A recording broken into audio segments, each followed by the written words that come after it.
saludo muy cordial a todos los amigos y compañeros del Instituto del Cemento Portland argentino y mi agradecimiento a la invitación para participar en este seminario en un evento tan señalado como es el cumplimiento de 80 años de historia para cualquier institución.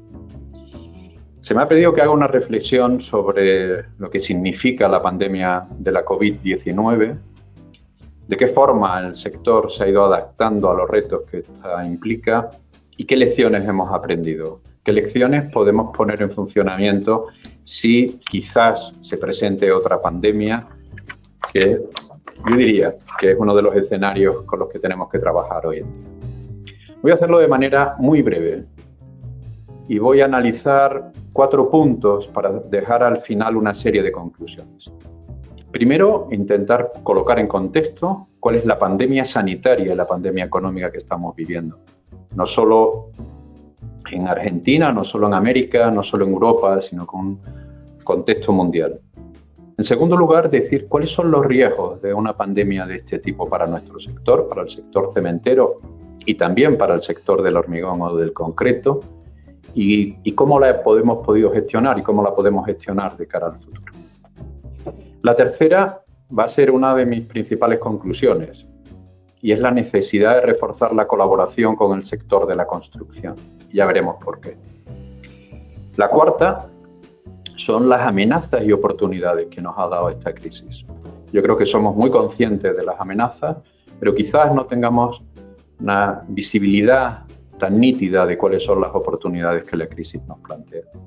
Y por último, algunas conclusiones, algunas reflexiones finales. Cuando vamos a ver la pandemia sanitaria y económica, tenemos que empezar hablando de qué significa esta enfermedad del coronavirus. Los coronavirus están en nuestra vida, en la vida humana y de muchos animales desde hace muchísimo tiempo. Y es normal que generen a serie de afecciones, normalmente de tipo respiratorio, que pueden ir desde un resfriado común hasta enfermedades mucho más graves, como son el síndrome respiratorio de Oriente Medio, el MERS, o el síndrome respiratorio agudo severo, el SRAS. Todos estos son enfermedades generadas por coronavirus. Este último, que ha tenido carácter mundial, es el que causa el coronavirus de la COVID-19. Todo el mundo sabe a estas alturas que la enfermedad apareció en China, que de China se fue extendiendo por el sureste asiático, que del sureste asiático, probablemente de Singapur, saltó a Europa. Posteriormente, con un cierto decalaje, saltó a América y a África, y hoy podemos decir que es una enfermedad mundial. No solo que es una enfermedad mundial, una pandemia mundial, sino que ya hay muchos países, entre ellos los países europeos, que se encuentran en la segunda ola, ¿no? Yo quiero recordar que la mal denominada gripe española en el año 18, digo mal denominada porque también nació en China, llegó a los campos de combate de la Primera Guerra Mundial, pero en España fue el primer sitio donde no había restricciones militares y se documentó la enfermedad. Tuvo 4 puntas, tuvo 4 cumbres de enfermedad.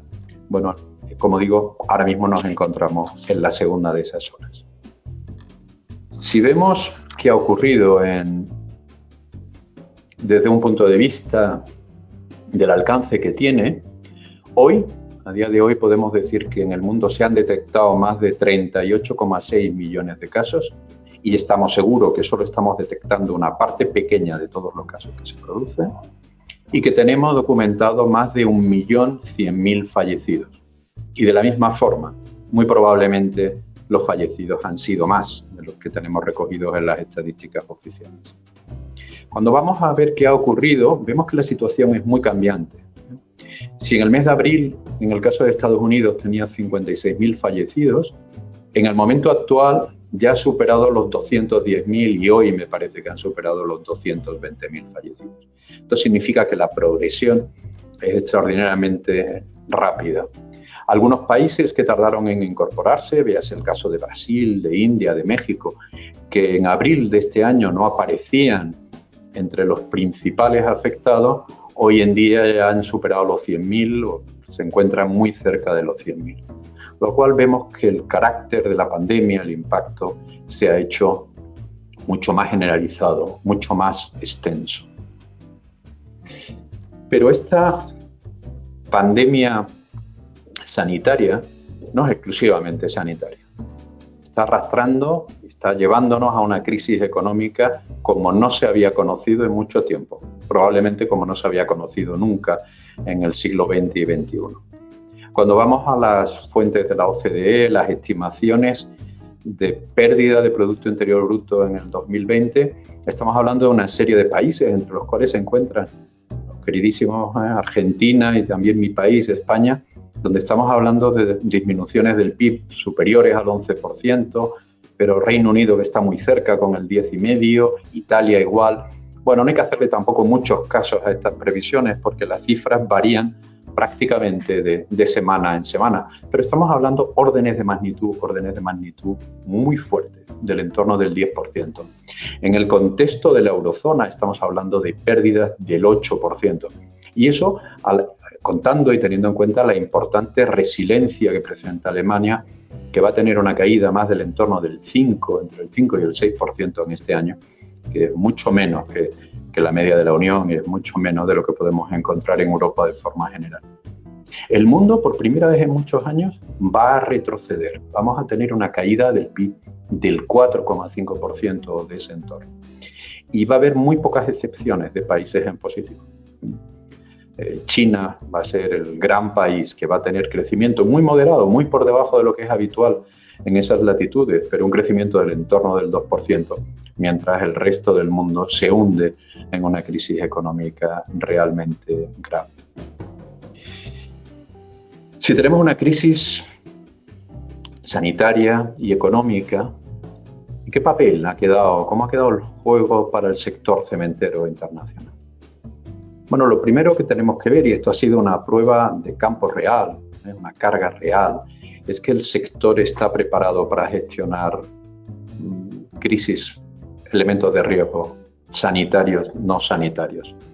De hecho, la afección que tenemos sobre el conjunto del sector ha sido muy, muy baja. Como estamos acostumbrados a trabajar en ambientes que pueden ser peligrosos, tenemos que decir que en los centros de producción de cemento se han presentado muy pocos casos, no ha habido situaciones de cierre provocadas exclusivamente por el tema de la pandemia. Y como digo, no tenemos cierre, la actividad se ha visto relativamente poca perjudicada desde el punto de vista del cemento. Desde luego, para que se vea poco perjudicada, ha habido que desarrollar un trabajo enorme, trabajo que ya estaba, pero que ha habido que adaptarlo en medidas de seguridad. Tenemos aquí algunos ejemplos de países, pero da igual, cualquier país del mundo que vayamos veremos que tenemos protocolos de seguridad que se han comportado de manera eficaz. Cuando vamos al mundo del hormigón, al mundo del concreto, podríamos pensar que la afección iba a ser mayor. Podríamos pensarlo porque es un trabajo mucho más distribuido, el reparto del hormigón, la interacción con terceros es mucho más elevada que en una fábrica de cemento, pero la realidad es que hemos tenido una afección muy, muy limitada. O podemos decir, yo diría con una cierta tranquilidad, que el sector ha sabido lidiar desde un punto de vista de seguridad con este riesgo de una manera solvente, quizás más solvente incluso que otros sectores industriales. Lo que ocurre es que desde el punto de vista de relación con el sector de la construcción, sí que hemos tenido fallos. Mientras que nuestro sector en general no ha parado, sé que hay países donde se declaró un cierre en la producción de cemento, pero hay muchísimos países del mundo donde fue declarado sector esencial y por lo tanto se permitió el trabajo durante un tiempo. Incluso ha habido países que han declarado a las plantas cementeras como instalaciones de servicio público, especialmente para tratar residuos infectados con el COVID-19. Lo que hemos visto es que ese buen comportamiento, ese reconocimiento público de la seguridad de las plantas cementeras no se ha visto correspondido, porque el sector de la construcción en muchas más áreas del mundo sí que ha sufrido una paralización, una ralentización, porque ahí los riesgos de contagios tendían muy superiores. Si algo hemos visto es que aquellos países donde el sector de la construcción ha podido tener un comportamiento más industrializado, y no estoy hablando exclusivamente del mundo de los prefabricados, sino su forma de trabajo más parecida a una instalación industrial que a un puesto de trabajo ocasional, como es muchas veces el de la construcción, pues ya veremos que ha tenido un impacto muy inferior. Si hay algo que hemos aprendido aquí, es que más que centrarnos en que nuestras plantas cumplan los requisitos, cosa que podemos asegurar que se cumple, es que colaboremos con toda la cadena de valor, y en este caso con el mundo de la construcción, con el mundo del hormigón, del concreto, para que se siga o se pueda seguir trabajando. Si no, encontraríamos situación, como hemos tenido en muchos países, donde las plantas estaban habilitadas para funcionar, de hecho estaban funcionando, pero no se producían expediciones porque no había consumo, o el consumo que se estaba produciendo era realmente reducido. Esta relación, este comportamiento del sector de la construcción explica bastante de lo que ha ocurrido en la evolución del consumo en estos últimos meses. Traigo aquí algunos datos internacionales que tienen el valor que tienen, porque son todo aproximaciones de algunas de las casas de estudio internacional, pero viene a decirnos que al mes de junio había países que estaban con caídas del entorno del 40%, del 30%, del 20%, muchos europeos en el entorno del 20%, España estaba en el 17%, pero Italia en el 21% o Francia en el 22% de caída, mientras Argentina y Perú se movían entre el 31% y el 39%. Bueno, pasado la parte más dura de la pandemia, ha habido una cierta recuperación y todas estas caídas se han moderado, pero no me interesa aquí destacar si se ha caído un 30, un 20 o un 15%, sino comparar que hay otros países que han estado en tasas de crecimiento en consumo de cemento o han tenido un comportamiento prácticamente neutral. Polonia ha crecido un 4%, Portugal iba creciendo un 10% o Brasil un 4%, pero Alemania o Estados Unidos habían caído solo un 4%.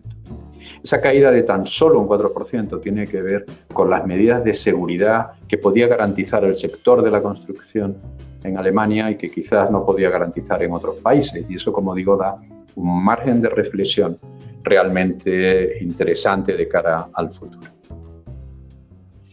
Bueno, ¿qué amenazas podemos tener desde el punto de vista de lo que ha significado esta pandemia? Yo creo que las amenazas son razonablemente claras, ¿no? Tenemos amenazas como que la crisis económica que se ha desatado puede tener un impacto directo sobre nuestro negocio. Sin duda, una mayor deuda pública a la que van a tener que recurrir prácticamente todos los estados del mundo y el retraso de operaciones privadas, precisamente provocadas por la crisis, pueden estar afectando a medio plazo nuestra actividad constructora.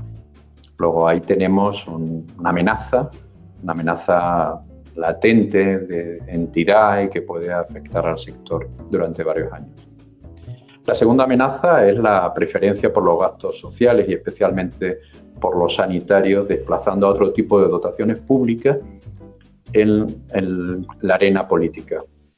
Mientras que las dotaciones siempre se han considerado como un elemento clarísimo de progreso, son muchas las necesidades que hay en el mundo, ahora puede haber un cambio en las preferencias y ese cambio en las preferencias puede desplazar sobre todo la actividad pública del mundo de la construcción y esto para nosotros es una amenaza. Y un tercer elemento que todavía estamos lejos de poder valorar adecuadamente es la influencia del teletrabajo. El teletrabajo puede afectar negativamente a la demanda de ciertos subsectores. Ya lo estamos viviendo. La demanda para centros comerciales, para oficinas, para ciertas infraestructuras de transporte, se pueden ver afectados a largo plazo de manera negativa. Si esto tal vez es relativamente sencillo de visualizar, quizá no queda tan clara las nuevas oportunidades. Esta crisis va a generar también oportunidades. Oportunidades porque va a haber nuevos tipos de vivienda. En un análisis que se ha hecho, en este caso, en nuestro entorno español, la demanda se ha desplazado rápidamente por mor de la crisis. Están solicitando nuevos tipos de vivienda, normalmente viviendas de mayor tamaño y para mantener el presupuesto menos céntrico, buscando también que tengan más zonas al aire libre, significa más terrazas, más ventanas, más jardines. Decía un profesional de la promoción inmobiliaria en mi país, el resumen es más dormitorios, unifamiliares y jardín. Esas son las principales preferencias en la vivienda del consumidor post-COVID. Luego vamos a tener un nuevo tipo de producto, una nueva demanda, una demanda que puede ser una oportunidad para nuestro sector. Junto con esta demanda de viviendas tenemos también la concienciación, y de hecho ya se están lanzando programas de grandes reformas urbanas. Reformas urbanas que modifican la imagen y la cara de ciudades medias y ciudades grandes, potenciando zonas verdes y peatonales, haciendo una transformación completa de la ciudad, y las transformaciones completas de la ciudad tienen un altísimo impacto sobre el consumo de cemento. También, si decía que había subsectores que se podían ver afectados negativamente, había algunos otros que pueden estar positivamente. Y son todo aquello que tiene que ver con actividades logísticas. El teletrabajo significa muchas más actividades logísticas. No salimos de nuestra casa, estamos deseando que todo llegue a nuestra casa, y esto va a hacer que las instalaciones logísticas crezcan y crezcan a una enorme velocidad. Un tercer grupo de oportunidades que tenemos son aquellas relacionadas con las infraestructuras sanitarias. Si vemos el buen resultado de algunos países europeos, y normalmente se utiliza Alemania, es que el número de camas de UCI, de unidad de cuidados intensivos, que tiene Alemania, triplica el de muchos otros países en Europa, y no digo en comparación con otros países en el mundo. Vamos a tener una demanda de infraestructuras sanitarias enorme, porque se van a querer tener infraestructuras dimensionadas para crisis similares que aparezcan en el futuro, y esto para nosotros es una oportunidad. Y el cuarto elemento de oportunidad es la capacidad que tiene el sector de la construcción de convertirse en un motor de recuperación económica y de empleo. Si se acuerdan planes de recuperación como el nuevo programa europeo Next Generation Europe, que se dedica a buscar fondos de resiliencia, a intentar ocupar el hueco que van a dejar determinadas actividades económicas durante un tiempo, pensemos por ejemplo en el turismo, y que necesitamos empleo que podemos crear de una manera muy fácil a través del mundo de la construcción. Si esa construcción es una construcción verde, digital, que resuelve algunos de los problemas tradicionales que tenemos en nuestro mundo, pues evidentemente es una oportunidad enorme para nuestro sector. Para concluir, me gustaría remarcar, primero, que el mundo no estaba preparado para una pandemia de este tipo. Algunas declaraciones políticas en otros sentidos se demostraron completamente infundadas. No estábamos preparados. La segunda es que algunos conceptos de globalización están siendo puestos en entredicho. Cuando llegamos a la pandemia y descubrimos que en toda Europa prácticamente no había mascarillas, que no había equipos de protección individual, porque todos estos se compraban básicamente en China y si no en otros puntos de Oriente, lo que ha empezado a hacer es una reflexión de recuperar ciertas actividades industriales, ciertas labores de suministro, no pueden estar exclusivamente en manos de la globalización, y esto luego se puede ir extendiendo. Luego tenemos una afección a la globalización que no sabemos qué alcance tendrá. La tercera es el tema de la solidaridad social. Se ha tensionado en muchos países del mundo. Cuando vemos el debate entre economía por un lado y seguridad o salud por el otro, estamos viendo que hay debates internos, se están produciendo grietas en muchos de nuestros países que tendremos que gestionar adecuadamente, porque si no tendremos políticas muy inconsecuentes. La cuarta de las conclusiones es que la prevención y la acción temprana se han mostrado como la mejor de las estrategias, aunque eso no evita que los costes humanos y los económicos sean elevados. En el fondo estamos hablando entre costes económicos y humanos muy elevados o costes elevados. Y evidentemente en ese caso hay que elegir los elevados, pero no los muy elevados. Luego yo creo que algo de esto de cara al futuro sí que estamos aprendiendo. También decir que el sector cementero ha fortalecido su faceta de servicio público durante la crisis. Tengo que decir que en el caso concreto de mi país hacía mucho tiempo que no recibíamos tantas felicitaciones, tantas enhorabuenas por colaborar con el país como ha sido durante esta crisis. La resolución de problemas que las administraciones públicas no tenían fácil para lidiar, como era toda una gestión de residuos, una corriente de residuos que han multiplicado por mucho lo que era habitual. Lo siguiente es que si queremos realmente como sector mantener nuestra salud económica, ya no hablo de la salud física, porque esa parece que sí tenemos mecanismos para gestionarlas adecuadamente, tenemos que trabajar y colaborar con toda la cadena de valor de la construcción. Hacer la construcción un proceso más industrializado desde el punto de vista que sería un proceso más seguro garantiza que podemos desarrollar nuestra actividad en situación más o menos normal. Para concluir también está que nuestro mercado puede estar cambiando. A mí este es el punto que me parece más interesante. El mercado puede estar cambiando, aunque nosotros todavía no tenemos tiempo ni perspectiva para analizar estos cambios. Influencias como menos transporte público porque la gente no lo quiere coger y más transporte privado puede derivar deseos de inversión del tren a la carretera, o pueden estar produciéndose otro tipo de cambios como el tipo de vivienda que queremos o las instalaciones sanitarias. Luego hay un cambio en el mercado que todavía no somos capaces de visualizar, pero que yo recomiendo seguir muy, muy de cerca. Y por último, y desgraciadamente, y en vista de lo ocurrido y en vista de que no es la primera crisis que tenemos desde el punto de vista sanitario, pero sí es la primera que es global y que esto se puede volver a repetir, pues que debemos estar preparados para un entorno sanitario más incierto. Estas son mis reflexiones sobre este aspecto tan, digamos, estresante que ha condicionado tanto la vida del mundo durante este año 2020, que es la pandemia de la COVID-19.